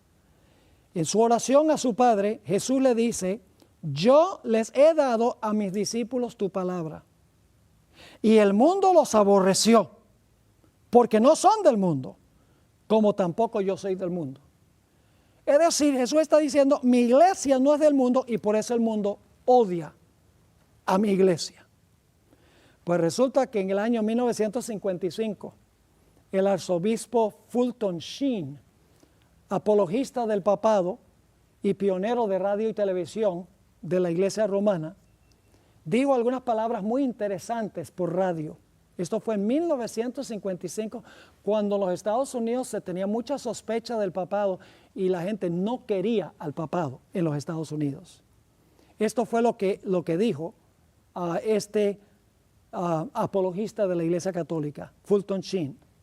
Dice, si yo no fuera católico y estuviera buscando la verdadera iglesia en el mundo hoy, buscaría la iglesia que no se lleva bien con el mundo. Interesante, dice, si yo no fuera católico, yo buscaría la iglesia que no se lleva bien con el mundo. En otras palabras, buscaría la iglesia que el mundo aborrece.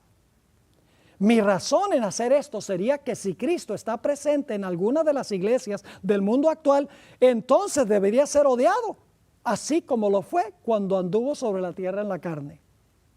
Si usted desea descubrir a Cristo hoy, entonces busque la iglesia que no se lleva bien con el mundo.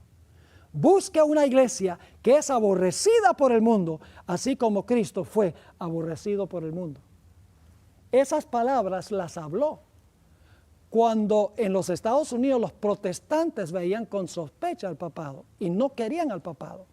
Y como él era apologista de la Iglesia Católica, él dice, si ustedes quieren conseguir la verdadera iglesia, busquen la iglesia que la gente no quiere. En su época la gente no quería la iglesia romana. Pero yo pregunto, ¿sucede lo mismo hoy? Mis queridos amigos, hoy en día están esperando 2 millones de personas en Filadelfia para rendirle homenaje a Francisco I. En la profecía de Apocalipsis 13 y el versículo 3 nos dice en cuanto a la bestia cuando se le sane su herida mortal. Y vi una de sus cabezas como herida de muerte, pero su herida mortal fue sanada y se maravilló toda la tierra en pos de la bestia. ¿Será posible que todos los que se están maravillando hoy en día en Filadelfia, viniendo de todos los países del mundo, representantes de todas las religiones del mundo, rindiéndole homenaje no solo a Francisco I, sino también al sistema que él representa, que denotan amor y cariño para con esta organización que presenta la profecía? ¿Será que estas personas sencillamente están ciegas a la realidad que presentan las profecías? La Biblia nos dice que cualquiera que termina adorando a la bestia, su imagen o recibiendo su marca, la ira de Dios caerá sobre esa persona. Por esa razón he tomado el tiempo para hacer esta presentación, no para enojar a nadie, no para que la gente diga, ay, mire, cómo habló mal de mi iglesia. No, es para que la gente pueda saber las profecías que se están cumpliendo y puedan tomar decisiones para estar del lado de Dios. Guardar el santo día que Dios estableció como señal de que Él es el Creador y salvarse al fin en su reino. Que Dios le bendiga.